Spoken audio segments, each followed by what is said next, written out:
One of the things I've been trying to do since Tessie was diagnosed medically with autism was trying to get her an educational diagnosis of autism. Now, medical and educational diagnoses aren't exactly the same thing, and just because your child qualifies medically for a diagnosis of autism doesn't mean that they're going to get an educational diagnosis.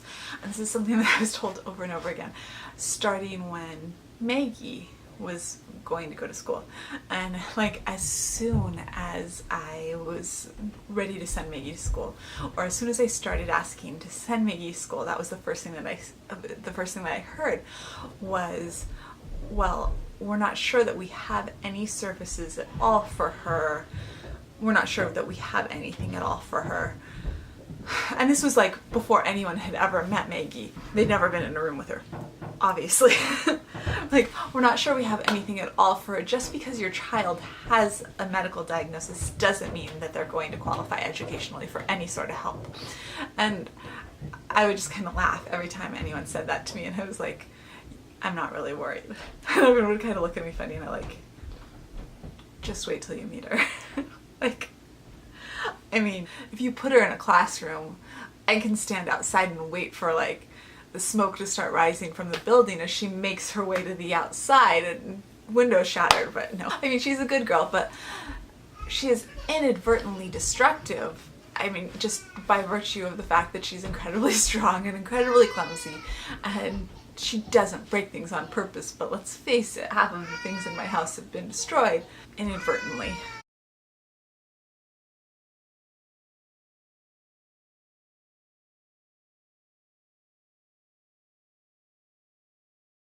So when Maggie first went to school, I finally handed things over to Paul, and Paul had got things rolling very quickly for me, and then I kind of took back over from Paul. Things went really, really smoothly. Maggie was once Maggie was evaluated, Maggie was very quickly given an educational diagnosis. One of the benefits of having a large communication delay is that there was never any question that she was going to have an educational diagnosis. And so when it was finished basically with Maggie, everyone came back in the room and they were like, we know that you're not surprised when we tell you that she qualifies as having an educational diagnosis of autism. When Tessie was about 18 months old, I started asking if she could be evaluated for an educational diagnosis of autism, but that's not something that's done here until a child turns 2. And there's benefits to having an educational diagnosis, and there's more tools available for a child who does have an educational diagnosis. And so Tessie turned 2, and when she turned 2, I asked again.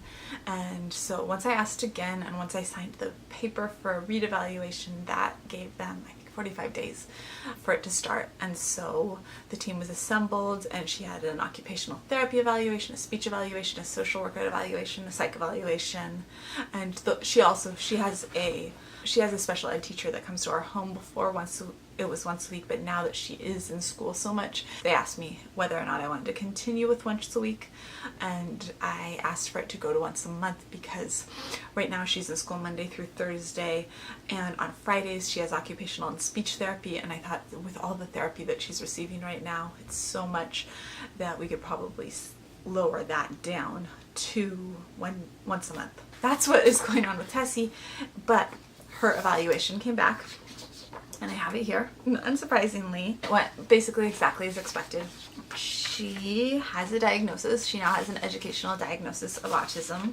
The interesting thing was, though, that we could already see, like, from last month to this month, we could already see progress from, like, what we were talking about a month ago to the things that she is doing now. Like, she's already doing way more imitations, so her score would already be higher. Her CARS score, CARS is Childhood Autism Rating Scale. Tessie's CARS score is 38.5.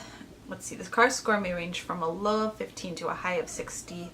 Children with scores below 30 are categorized as non-autistic. 30 to 36.5 are mild to moderate, and 37 are considered severely, and hers is 38.5. So she's just barely in the severely category at this point in time.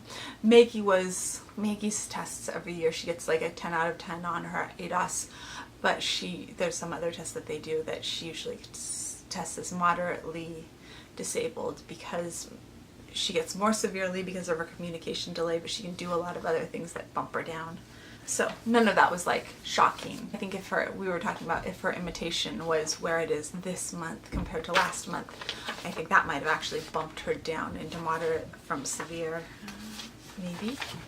So that's good. It shows, I guess, what progress she's already making. But it was like her fine motor was in the 16 to 19 month range. Eating was in the 20 to 23 month range. Her dressing and hygiene was in the 12 to 15 month. Her dressing was in the 12 to 15 month range. Her auditory comprehension was in the less than 12 month range, and her expressive was in the less than 12 month range. Her receptive was in the less than 12 month range, and her expressive language was in the less than 12 month range. Her communication was in the 8 month range. Her pre-functional academics, her functional pre-academics was in the 18-19 range. Her self-direction was in the 16 to 17 month range. Her social, in the social section, it said leisure, it was in the 11 month range, and the social test put her in the 8 month range, which we knew was going to be like the lowest. Practical skills, her community use was in the 18 to 19 month range, and her home living skills were in the 16 to 17 month range.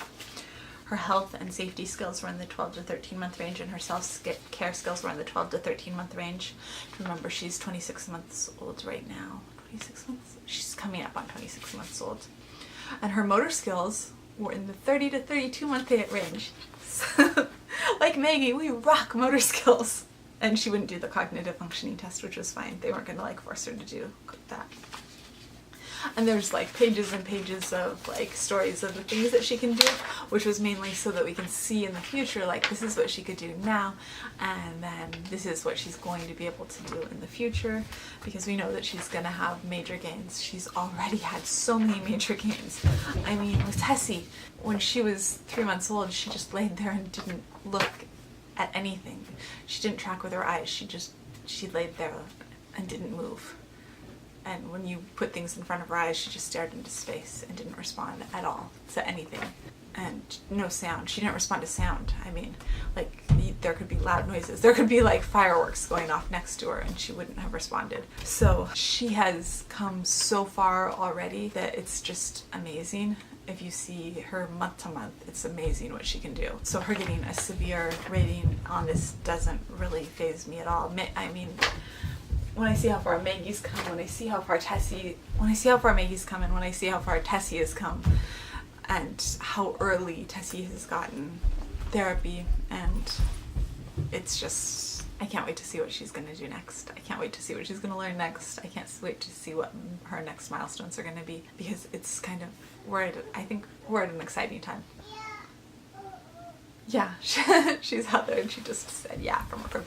She is supposed to be taking a nap on the other side of that door right now while the other kids are running around playing outside.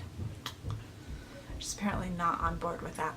We will see where we are at this time next year, I guess, and I will see you tomorrow. Bye.